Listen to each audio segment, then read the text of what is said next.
guys, pupunta naman tayo dito sa showroom namin dito sa Burayda Al Qasim. So pasukin natin guys, sige, puntahan natin. Ayan. Okay. Okay, so ito na yung kalooban ng showroom namin dito sa Burayda Al Qasim. So saan ba tayo mag-uumpisa? Sige, dito lang muna tayo sa mga rep. Sa mga rep muna tayo, refrigerator. So ito yung mga bago namin talaga. Ito napakalakas talaga ng mga ceiling nito sa amin. Itong basic na to, inverter na to. Ayan, tingnan nyo yung capacity ng kuryente niya. So avocado kulay na siya. So basic. Kaya kung mayroon sa Pinas niyan, ito bilhin nyo. Napakakuan nito sa mga kuryente, napakahina. Ayan, inverter technology. Ayan. Hindi nagpapahuli yan yung company namin. Inverter, ayan, inverter technology, ayan.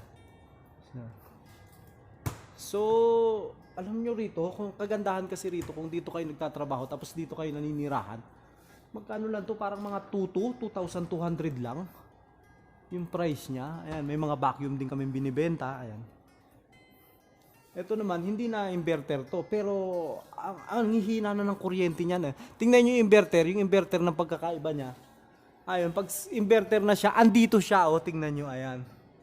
Inverter, lahat yan. Ayan, inverter. So pagka hindi na siya inverter, ayun, bumaba siya ng isang guhit, oh, ayun, nakikita nyo. Mga less na sa kuryente yan. Mga less na yan sa kuryente. Ayun, tingnan nyo to. Ayan. Ayan, tingnan nyo to. So kung hindi maayos yung camera ko, pasensya na kayo, ha. Ayan, less. Pacer naman to, iba yun. Yung pinakita ko sa inyo kanina, basic naman yun. Ayan. Ito naman Pacer. Ayan. Mga modelo yan. Mga matitinding model yan. So yan, ang lalakas ng ceiling nila dito. Ayan. So titingnan natin dito. Ayan. Tingnan nyo ang bababa na ng kuryente. Oh. So kung may mga ganito sa Pinas, ganito yung bilhin nyo. So ayan yun lang yun. So dito may napansin ako na bago. Ayan. Ito basic din. Ito bago. Lakas ng ceiling nito. Ito, sold out lagi ito. So, ito yung napansin ko. Bago to, tapos ang mahal. 11,500 real. Isipin mo, magkano to? Siguro nasa 150,000. Capacity. Baka kwanto. Bagong model to ng gray namin. So, hindi ko pa nakuha yan. So, dito naman tayo guys dito naman tayo sa mga aircon. Ayan.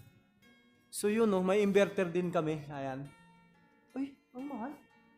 3,700 real. Ito ang mahal.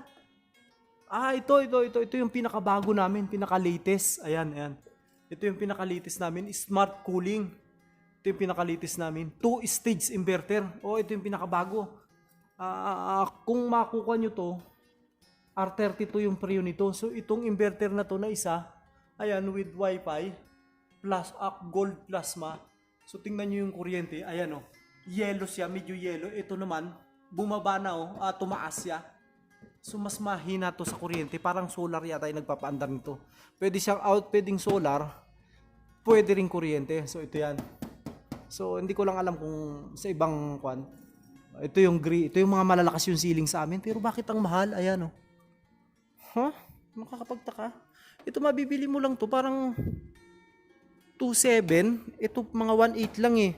So ito yung ina-advise ko sa Pilipinas. Kung bibili kayo, ito bilhin nyo sa Pilipinas. Maliit lang to. 1 horsepower yan. Ayan. So ito. So bakit nagmahal? Nakakapagtaka bakit nagmahal siya? Alam ko na. Kasi pagkamura dito, marami kasing pumupunta rito eh. Pagkamura, so dito na sila bibili. Hindi na pupunta sa mga showroom dun sa labas. So kaya mahal. Yung pala yun. Kaya tinaasan nila. Ito talaga yung pinakadabis ng mga aircon. For all my life, ito pinakamatitindi dito. Ayan. Kahit bumagyo, umulan, hindi magbababa ng presyo to. Fuji. Number 1 yan, Thailand. Ayan, tingnan nyo. So, iba yung pagkakaiba niya, So, sa yellow siya, medyo mataas. Sa kurente siya. Ayan, yung pag-inverter, ito. Pero yung 410, okay na to. Para sa akin, 410, kaysa ang bilhin nyo. Basta bahala kayo. Ito. Ayan, mga mahal yan. Grabe yan. Hindi bumababa ng price yan. Fuji, Thailand. Made in Thailand. Ito naman yung mga basic namin. Humahataw ngayon to sa ceiling. Basic. Ayan, may hina na rin siya sa kuryente. Ayan. With wifi. Hindi ko malilimutan to, natatawa ako rito. Kasi may nagpakabit sa akin ng wifi ng ito basic.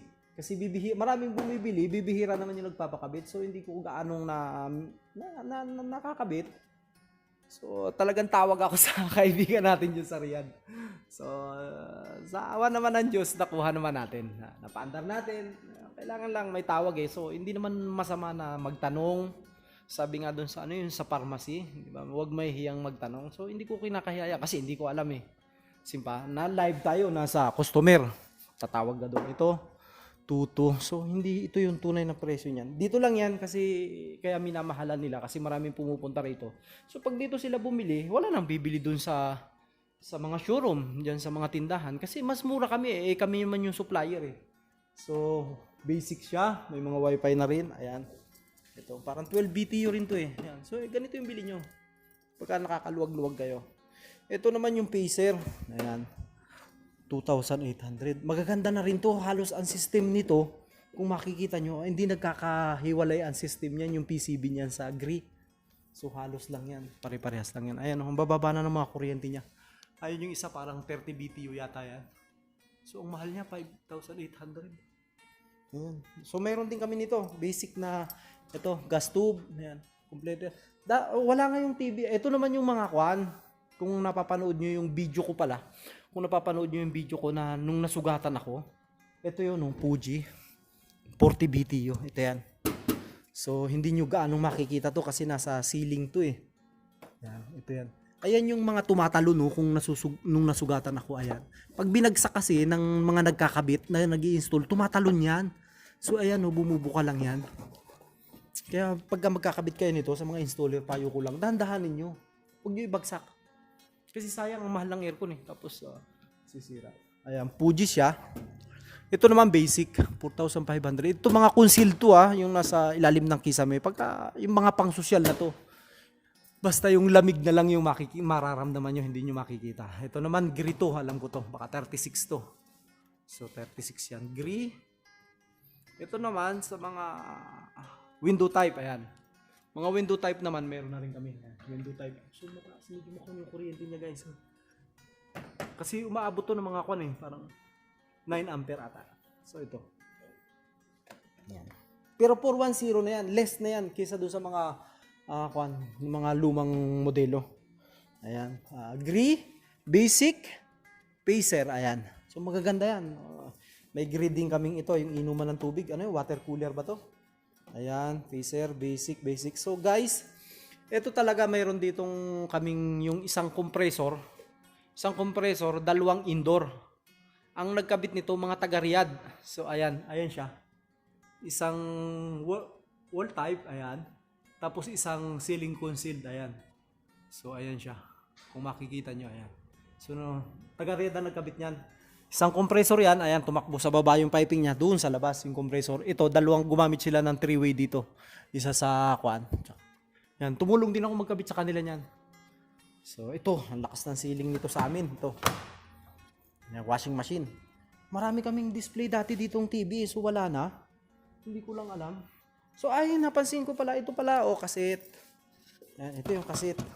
So, alam nyo ba na ang daming sumasablay dito sa mga nag-i-install? Ang daming sumasablay kasi itong flare na to, hindi nila naayos. Ang napakahirap ayusin ito pag sumablay kasi nasa ilalim na ng ceiling to eh. Makikita nyo na lang tong cover eh. Kaya doon sa mga nag-i-install, yung mga nakakapanood nito, iligtis nyo. Kasi nasisira yung company. So ito, so mga nagusto namang makatipid, ito naman. Mayroon din. So makatipid. So, ito pa lang ko na to, itong GNB to. So, ito pinapaandar to ng solar. Yan, pinapaandar ng solar system yan. Pwedeng kuryente, pwedeng solar, magkasama na sila doon. So, ito yung remote niya. Ayan. So, ngayon, ano pa ba? Ngayon, hello guys. Naipasyal ko na rito kayo sa showroom namin sa Buraida Al Qasim. Ay pasyal ko na kami dito sa Burayda Alcacin. So kung nagustuhan nyo tong video na to, like and subscribe to my channel. So thank you. God first. Maraming salamat.